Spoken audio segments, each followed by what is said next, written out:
Nous avons vu le livre dans Psaume 63, le verset de la journée. Alléluia. Demandez à Mélissa, s'il vous plaît. Psaume 63. Psaume de David lorsqu'il était dans le désert de Juda. Ô Dieu, tu es mon Dieu, je te cherche. Mon âme a soif de toi, mon corps soupire après toi, dans une terre aride, desséchée, sans eau. Ainsi je te contemple dans le sanctuaire pour voir ta puissance et ta gloire, car ta bonté vaut mieux que la vie, mes lèvres célèbrent tes louanges. Je te bénirai donc toute ma vie, j'élèverai mes mains en ton nom. Mon âme sera rassasiée comme de mets gras et succulents, et avec des cris de joie sur les lèvres, ma bouche te célébrera. Lorsque je pense à toi sur ma couche, je médite sur toi pendant les veilles de la nuit, car tu es mon secours, et je suis dans l'allégresse à l'ombre de tes ailes. Mon âme est attachée à toi, ta droite me soutient. Mais ceux qui cherchent à m'ôter la vie iront dans les profondeurs de la terre. Ils seront livrés au glaive, ils seront la proie des chacals. Et le roi se réjouira en Dieu, quiconque jure par lui s'en glorifiera, car la bouche des menteurs sera fermée. La parole du Seigneur. Alléluia. Ce que j'ai compris dans ce verset, j'ai compris que David était dans le désert. Au lieu de regarder autour de lui, au lieu de regarder, de se concentrer sur la chaleur, au lieu de se concentrer sur les choses qui sont autour de lui, mais en ce moment-là, il voulait avoir la présence de Dieu en lui. Il avait soif de la présence de Dieu. Et ce que j'ai retiré dans ce verset-là, c'est que dans ce temps de crise, dans ce temps comme quand tu ouvres les réseaux sociaux, tout ce que tu vois, on parle de COVID-19, la crise financière, les gens qui perdent leurs emplois.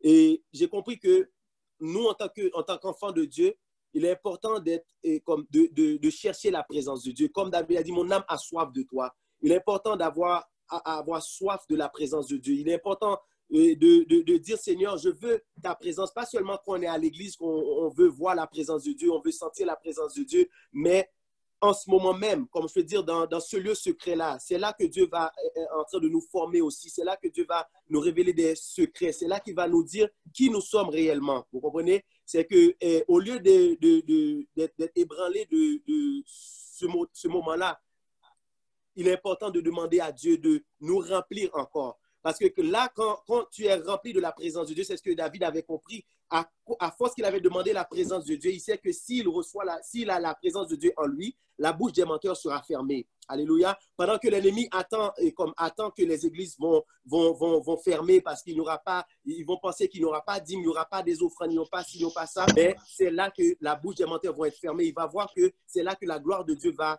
augmenter encore. C'est là qu'il va voir que la puissance de Dieu est réelle. C'est là qu'il va voir que nous servons un Dieu vivant. Comme hier, j'étais en train de penser j'ai dit que Seigneur, je vois qu'il y a des crises financières, il y a tout ça, mais ton serviteur avait déjà prophétisé, il y aura ces choses. Mais le même serviteur de Dieu qui avait prophétisé, qui avait dit il y aura des crises financières, il y aura des grands hommes qui vont tomber malades. Mais ce même Dieu-là, ce même homme de Dieu-là, tu lui as dit aussi, il y aura 7 ans d'abondance. Alléluia. Ça veut dire que s'il y aura 7 ans d'abondance, ça veut dire que le même Dieu qui n'a pas menti au travers de son serviteur, il ne va pas mentir aussi pour son peuple. Alléluia. Ça veut dire que c'est le temps de se lever pour dire, Seigneur, tu n'as pas menti. Seigneur, je sais que tu as dit ces 7 ans d'abondance et je reçois ces 7 ans d'abondance-là. Et nous allons vraiment prier pour que l'Esprit de Dieu nous envahisse. Nous allons demander pour que notre âme reçoive la présence de Dieu. Nous allons demander pour que Dieu lui-même prenne le contrôle de tout ce qui va se passer dans ce monde. Parce qu'il a dit qu'il va y avoir des choses, mais son peuple va être protégé. Alléluia. Comme les enfants d'Israël qui étaient devant la mer Rouge et ils pensaient qu'ils allaient périr ce temps-là. Mais ils avaient vu l'armée d'Égyptiens était derrière eux. Mais qu'est-ce qu'ils ont fait? Mais qu'est-ce que Dieu a fait? Dieu a ouvert la mer Rouge en deux devant eux. C'est que nous savons que nous avons un Dieu vivant avec nous. Nous allons élever la voix pour dire, Seigneur, mon âme a soif de toi. Nous avons besoin de toi ce soir. Remplis-nous de ta présence comme c'était à l'église. Remplis-nous de ta puissance. Remplis-nous de ton onction. Remplis-nous de la sagesse. Comment nous devrions faire? Élève la voix, nous allons prier pour ceci.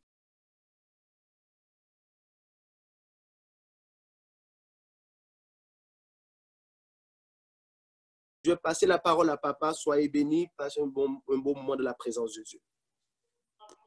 J'ai la victoire. Nous sommes plus que vainqueurs. Par Dieu, soyez tous bénis ce soir. Pour ceux qui ont été à l'église, qui ont suivi mes dernières prédications, vous me voyez souvent dans les prédications qui étaient assez prophétiques, qui dit qu'il y a un vent qui venait souffler et ce vent allait ravager, nettoyer et amener un rafraîchissement du réveil dans le monde.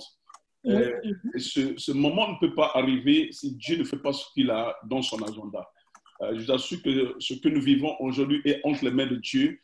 Pour ceux qui peuvent voir ce qui s'est passé au moment du dénombrement dans 2 Samuel 24, vous allez comprendre que Dieu est Dieu. Dieu est Dieu. Il y a des plaies que Dieu peut permettre de pouvoir toucher le monde pour réveiller la conscience des gens. Je vous dis qu'il y a un nettoyage que Dieu va faire. Vous savez, plus que les récentes prières, Dieu va se révéler à nous qu'est-ce qui se passe réellement dans ce temps où nous sommes. Il y a beaucoup de choses qui vont se passer. Okay? Je ne peux pas tout vous détailler comme ça parce qu'il y a des gens qui ne comprennent pas bien les choses. Quand on donne des paroles prophétiques, il y a des gens qui ne comprennent pas ou qui ne saisissent pas bien ce qu'on veut dire. Mais une chose est certaine que Dieu fait un grand nettoyage dans le monde. Dans le monde, parce que le réveil ne peut pas prendre place en raison de la confusion où il y a, comme si on était encore dans Sodome et Gomorrhe, comme si on était encore dans un monde de libertinage. Mais Dieu va amener un nettoyage qui va ramener d'abord l'ordre, qui va ramener l'ordre de la conscience de l'homme, qui va ramener l'homme dans la bonne voie afin que l'homme sache qui est Dieu. Mais la crainte de Dieu n'est plus déjà dans les églises, la crainte de Dieu n'est plus dans le monde, mais Dieu doit libérer quelque chose. Comme il y a une plaie qui vient, secouer le monde pour se réveiller de notre conscience, savoir que Dieu est Dieu.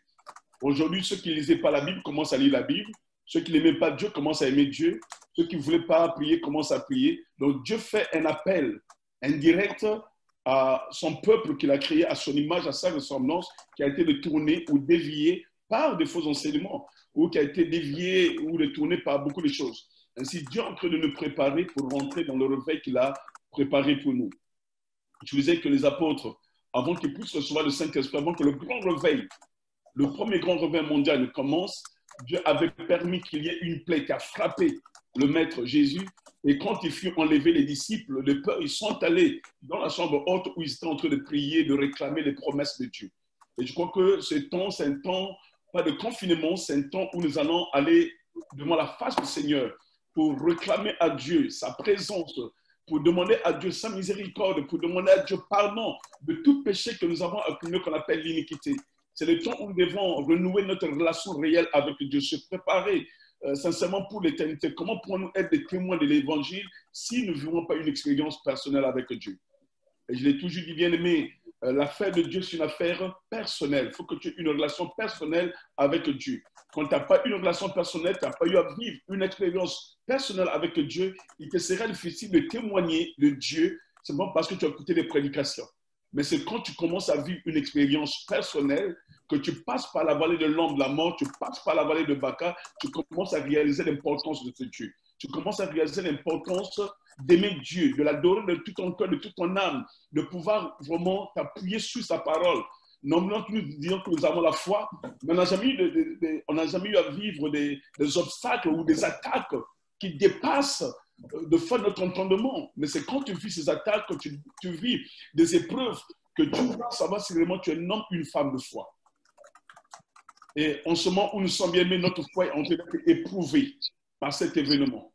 Comme je disais, il y a ceux qui vont perdre des emplois, il y a ceux qui vont vivre des temps difficiles, des maladies, il y a ceux qui vont perdre des parents de loin, mais tu ne peux pas te déplacer. Comment tu vas tenir? Est-ce que tu vas tenir ferme ou tu vas être ébranlé, tu vas abandonner? Tu vas dire, mais Seigneur, pourquoi tu peux aimer ça? C'est la question aujourd'hui que tout le monde se pose, pourquoi Dieu n'intervient-il pas? Est-ce que vous êtes posé cette question? Pourquoi Dieu n'intervient-il pas? Les gens sont en train de prier partout, pourquoi Dieu n'intervient-il pas? Cette pensée vient mettre son racine dans la croyance infondée que Dieu est aux commandes de toutes choses. On dit, mais si Dieu contrôle toutes choses, on a prié pourquoi Dieu n'intervient pas. Comprenez-moi bien. Dieu, il a créé le monde. Il a le contrôle de toutes choses. Mais entre-temps, il a délégué une grande partie de son autorité à l'humanité, à nous, ses enfants. Et puis, par sa création bien-aimée en Christ, nous sommes de nouvelles créatures en Christ pour faire l'œuvre du Seigneur sur terre. Nous devons nous arrêter d'attendre que Dieu fasse cesser ces choses autour de nous. Mais il nous a donné le pouvoir de faire cesser ces choses. Jésus a dit que tout ce que vous lierez sur la terre sera lié dans le ciel. Mais pourquoi vous paniquez? Pourquoi aujourd'hui la peur? On a reçu beaucoup les enseignements. C'est le temps de mettre en pratique. Je dis, c'est l'heure de mettre en pratique ce que nous avons reçu. C'est l'heure de mettre en pratique tout ce que le Seigneur nous a enseigné.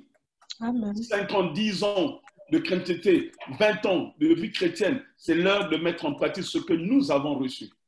Je le disais les années passées, vous êtes libre d'aller à l'église.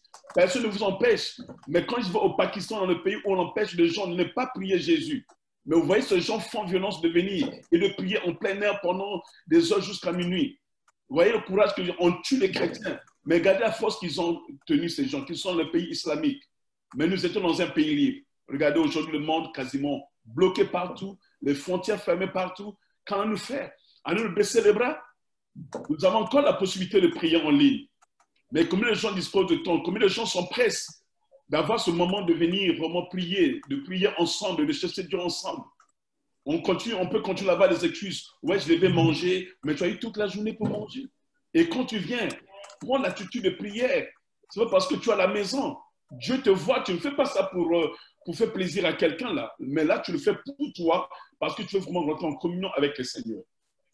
Il y a les églises, des pasteurs ont pris aussi vacances. Ils vont faire de l'arbre dans Facebook parce qu'ils veulent être renommés internationalement. Ce n'est pas ça qui nous intéresse. On veut une communion avec Dieu. On veut une relation avec Dieu. Jésus a dit que je vous ai donné tout le pouvoir et ce que vous lierez sur la terre sera lié dans le ciel. Mais je peux dire une chose à quelqu'un que tout changera. Je ne dis pas demain ou après-demain.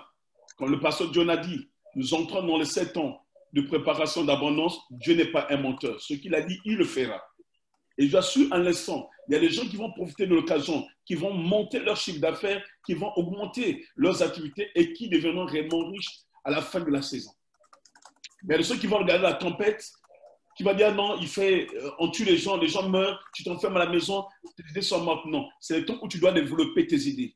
Il y a ceux qui vont être inspirés à écrire des livres, à faire des poèmes. Il y a ceux qui vont être inspirés à avoir des chansons. Il y a ceux qui vont développer les stratégies, les idées pour l'Église, des choses qu'on ne faisait pas. À la fin de l'événement, nous aurons beaucoup à avoir bien aimé. Nous serons tellement riches, les idées vont tellement s'élargir et développer des choses. Le temps que tu n'avais pas chez toi, de faire certaines choses, c'est maintenant qu'il faut le faire. Ce n'est pas le temps de se plaindre que le monde va mal. Non, le monde va bien. Dieu apporte ce qu'il a apporté pour secouer le monde. Amen. Dieu apporte ce qu'il a apporté pour secouer le monde. Les choses vont changer. Vous avez l'autorité dans la vie. Souvenez-vous que Jésus nous a tout donné dans le livre de Luc 10, le verset 19. Mais le diable bien-aimé, l'ennemi, veut aveugler notre autorité. Il veut aveugler notre autorité pour nous faire accepter tout ce qui arrive dans la vie ou attendre que Dieu intervienne. Non, bien-aimé, on va s'éveiller ce soir. On va être éveillé à l'autorité que Dieu nous a donnée en tant que son enfant. Est-ce que nous pouvons lire Luc 10, le verset 19 encore? Nous allons continuer la prière, mais on va d'abord lire Luc 10, le verset 19. Sachez bien que Dieu nous a donné son autorité. On ne peut pas jouer avec l'autorité que Dieu nous donne. Luc 10, verset 19. Oui. Voici, je vous ai donné le pouvoir de marcher sur les serpents et les scorpions et sur toute la puissance de l'ennemi, et rien ne pourra vous nuire. Amen. La Bible déclare que je vous ai donné le pouvoir de marcher sur les serpents, sur les scorpions, et rien, et sur toute la puissance de l'ennemi, et rien ne pourra vous nuire. Je veux que ce soit bien aimé, que tu élèves ta voix devant Dieu.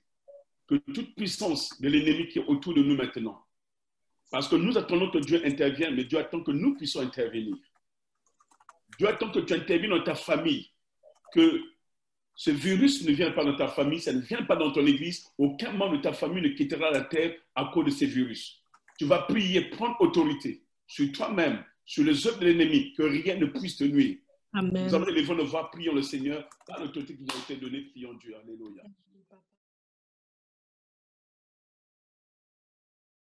Ça nous amène à comprendre que quand nous avons l'autorité, Dieu nous donne le pouvoir de régner. Amen. quand tu as l'autorité, ça veut dire que tu as le pouvoir de régner. Donc, arrêtez de pleurer. Arrêtez de vous lamenter. Arrêtez de vous mettre dans la peur. Vous avez le pouvoir. Vous devez arrêter de vous lamenter. Vous devez arrêter de pleurer. C'est le temps de régner. Lisons ensemble Romains 5, le verset 17. Romains 5, verset 17. Si par l'offense d'un seul, la mort a régné par lui, à plus forte raison, ceux qui reçoivent l'abondance de la grâce et du don de la justice régneront-ils dans la vie par Jésus-Christ lui seul. Amen. Et que par l'abondance de sa grâce et le don de sa justice, par l'abondance de sa grâce et le don de sa justice, nous régnerons dans la vie. Alléluia. Nous régnerons dans la vie.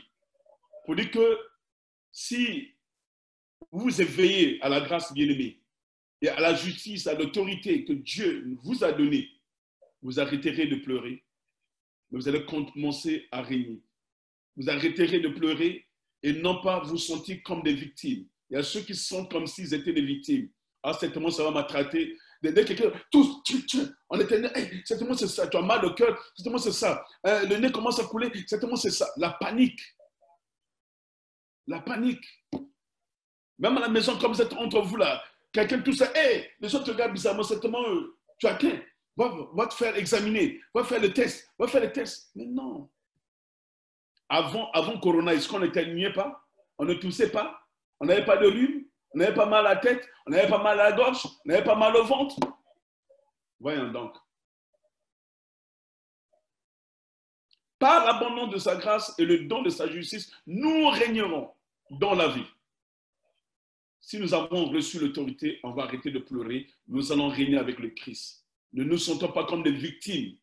Ne te sens pas comme une victime de ce virus. L'autorité t'a été donnée. Tu viens de prier dans Luc 10, 19. Que l'autorité nous a été donnée de marcher sur les serpents, sur les scorpions, sur toute puissance de l'ennemi. Cela nous a été donné. Tu viens de prier. Dis, Seigneur, l'autorité que tu m'as donnée, c'est pour régner. Avec Christ, nous régnerons sur ce coronavirus. Parce que c'est nous qui allons mener le réveil dans ce monde. Dieu a dit que le réveil arrivait. Mais le réveil va venir par nos bien-aimés, par toi. Tu es témoin de ce réveil qui va arriver bientôt. Ça peut durer encore de mois, ça je vous assure, ça peut durer encore de mois. Mais on n'a pas peur. Ce que Dieu a dit, ça sera les 7 ans d'abondance. Même si ça peut durer 1 an, ce phénomène, mais après 1 an, nous ne serons pas aussi pauvres que vous le croyez. Nous ne serons pas faibles comme vous le croyez. Non, Dieu va relever nos défis. Dieu va relever notre économie. Dans le monde céleste, il n'y a pas d'échec, il n'y a pas de récession. Il n'y a pas de récession dans le monde céleste. Nous régnerons avec Christ. Et Christ ne peut pas régner la pauvreté. Amen. Enlevez toutes les hypothèses qu'on vous apporte de part et d'autre, les prophètes alarmistes. Oui, c'est les Chinois qui ont créé ça. Non, c'est les Américains. Moi, je m'en fous qui a créé. Ce que je sais, c'est que Dieu est derrière sa parole pour l'accomplir. Amen. Je m'en fous qui a créé Corona, mais je sais que Dieu est derrière ça pour secouer le monde. Pour ramener le monde à la raison. Amen.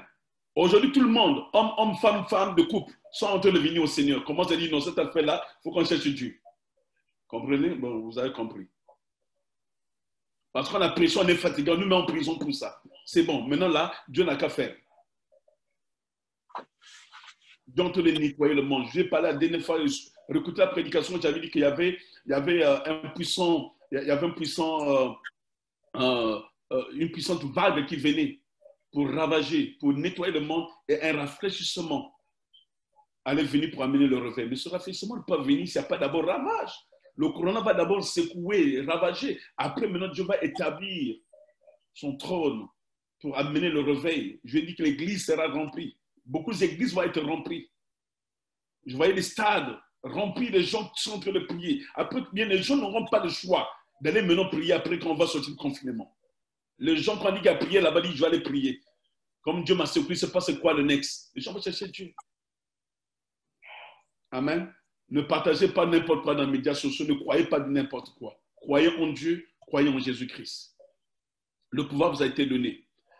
Dieu envoie la tempête pour nous enseigner. Pas pour nous effrayer, mais c'est pour nous enseigner. Dans Marc 4, le verset 26-35, que nous avons lu, on avait commencé le verset 36. Mais vous allez voir que Jésus a pris à ses disciples à planter la bonne sémence de la parole avant de rentrer dans le bateau. Et la tempête a frappé. Et lorsque la tempête a frappé, bien, mais ils avaient la puissance de calmer la tempête, mais ils ne savaient pas. Nous allons comprendre que le pouvoir n'est pas seulement en Jésus de calmer la tempête, mais l'apôtre Jean te dit dans 1 Jean 4, 17, tel qu'il est, tel que nous sommes. Dans 1 Jean 4, verset 17, il est en train de dire, tel qu'il est, tel que nous sommes. Vous êtes comme Jésus. Est-ce que tu peux dire que je suis comme Jésus? 1 Jean 4, verset 17. Les disciples ont réveillé Jésus. C'est lui qui a calmé la tempête. Mais ils avaient oublié qu'eux aussi, ils avaient le pouvoir de calmer la tempête. Parce que c'est avait dit que je vous ai donné le pouvoir. Mais pendant la tempête, ils ont oublié qu'ils avaient le pouvoir de calmer la tempête. Ils sont allés réveiller Jésus. Jésus vient de leur reprocher, mais comment vous avez peu de foi? Bien, mais n'acceptons pas que Jésus vienne encore nous réprimander comme il réprimandait les disciples. Nous allons prier ce soir. Nous allons demander à Dieu, par l'autorité de Christ, que cette tempête se calme. Nous allons secouer le trône de grâce. Nous allons demander à Dieu de calmer la tempête. Implorons la puissance de Dieu ce soir ensemble. Il vous a donné sa parole et son autorité dont vous pouvez tenir tête aux forces de l'enfer qui se lèvent contre vous. Le pouvoir nous a été donné de tenir tête contre tout pouvoir de l'ennemi. Et devant le voile, le temps passe, prions le Seigneur.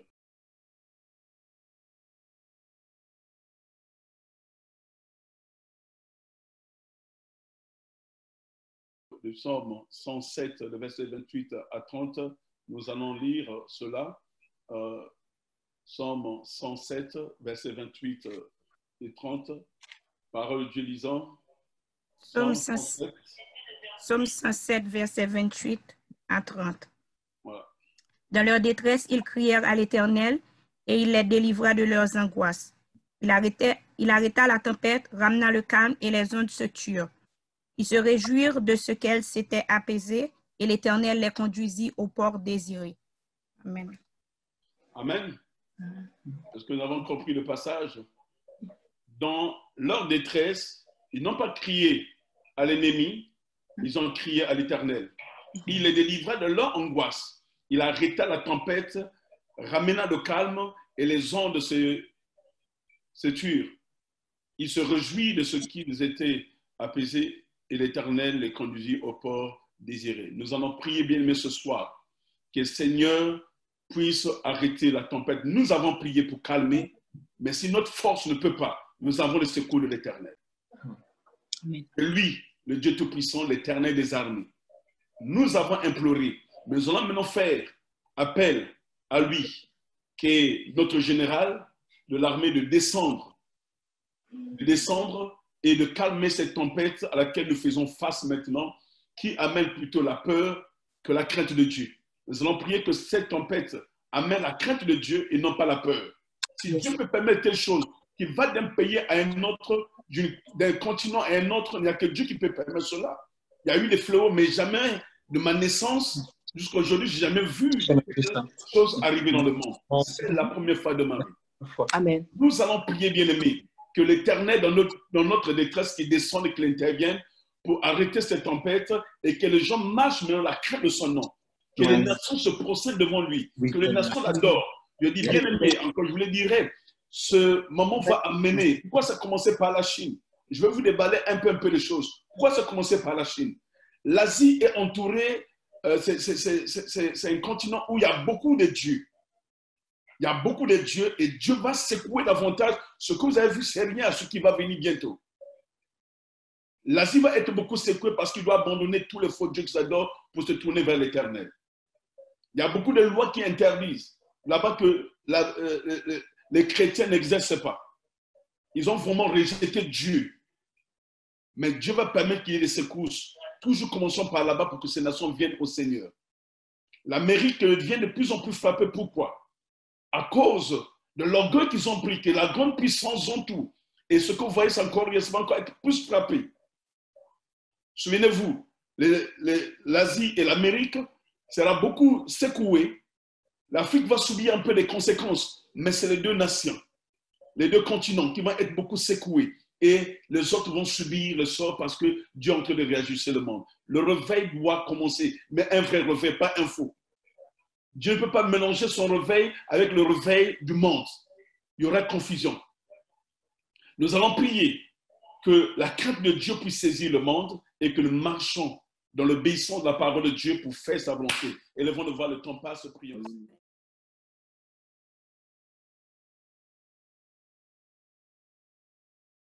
Que la paix du Seigneur soit dans nos cœurs et que Dieu puisse protéger nos familles, de loin ou de près qu'elles soient. Que le sang de Jésus puisse couvrir nos maisons. Que le sang de Jésus puisse couvrir nos familles, de loin ou de près qu'elles soient. Et devons prier le Seigneur pour la paix et le sang de Jésus dans nos familles. Prions le Seigneur.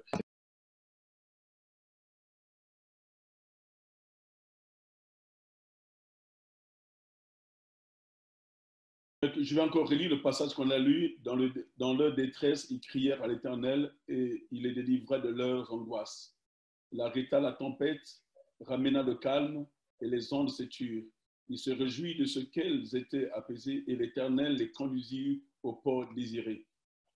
Comme je l'ai dit tantôt, le temps de calamité est là, mais Dieu nous prépare pour rentrer au port désiré. Nous allons vivre ces temps d'abondance, mais Dieu doit nettoyer. Mais nous allons quelque part. On est en train de traverser, on est en train d'avancer. Je suis bien aimé après ce temps. On dit après la pluie vient le beau temps. Ne regardez pas la durée de ce moment, mais regardez ce que Dieu va faire par la suite. Regardez comment votre foi va être affermie. Regardez comment vous allez être plus zélé. Regardez comment vous allez plus avoir la crainte de Dieu. Regardez combien vous allez être encore plus en communion avec ce Dieu. Que hier, on prenait, on va à l'église on doit nous appeler, on doit nous forcer. Mais maintenant, nous irons adorer parce que nous verrons l'importance de la maison de Dieu. Hier, on ne donnait pas la valeur à la maison de Dieu. On doit appeler, ma soeur, pourquoi tu es en retard? Mon frère, pourquoi tu es en retard? Mais pourquoi tu n'étais pas là? Ah, il y avait des choses. Ah non, l'enfant avait fait ci. Puis bon, voilà. Bon, je m'étais réveillé en retard. Mais maintenant, là, nous comprenons que non, je vais mettre le réveil comme si j'allais au travail. Je ne serai plus en retard à l'église. Je partirai à temps. On ne va plus regarder l'heure. Ah, mais l'église est vite. L'église tue trop là. Maintenant, c'est maintenant que nous aurons besoin de rester à la présence de Dieu. Je vous enseignerai sur la prière de notre Père bientôt. Certainement les jours qui viennent. Sur l'importance, pourquoi la prière de notre Père a été donnée. Je vous donnerai l'importance de cela. Amen. Et dimanche, je vous parlerai du serpent. Qu'est-ce qui est arrivé avec le serpent? Pourquoi ce fléau est là maintenant? Je vous parler des mystères, de tout ce qu'on est en train de vivre. Amen. On a besoin d'avoir la révélation des mystères du temps. Ce qu'on dit, ne partagez pas n'importe quoi dans vos réseaux sociaux, n'importe qui en train d'écrire n'importe quoi, d'envoyer n'importe quoi. Ne rendez pas dans de faux débats. Priez. Tout ce qu'on vous demande, c'est de prier. Ne soyez pas des messagers ou des prophètes alarmistes. Partagez ce que vous avez la connaissance. Parce que notre tel docteur a écrit, tel docteur a dit, c'est chloroquine. Après, maintenant, on va dire, c'est quoi? C'est aspirine. L'autre va dire, là-bas, non, c'est le Congo Bololo. L'autre là-bas va dire, non. Yémi, ne rentre pas dans le faux débat. Faites ce que Dieu vous demande de faire. Comprenez? Ne rentrez pas dans le faux débat. Partagez ce que... Il s'agit d'entrer et dit, et l'Éternel les conduisit au port désiré. Mais après ces événements, Dieu nous amène au port désiré. Ne regardez pas à l'événement, mais regardez à Dieu. Regardez à Dieu qui est le maître de temps des circonstances, que vos cœurs ne se troublent pas. Que Dieu vous bénisse. Je vous aime beaucoup. Passez une belle soirée.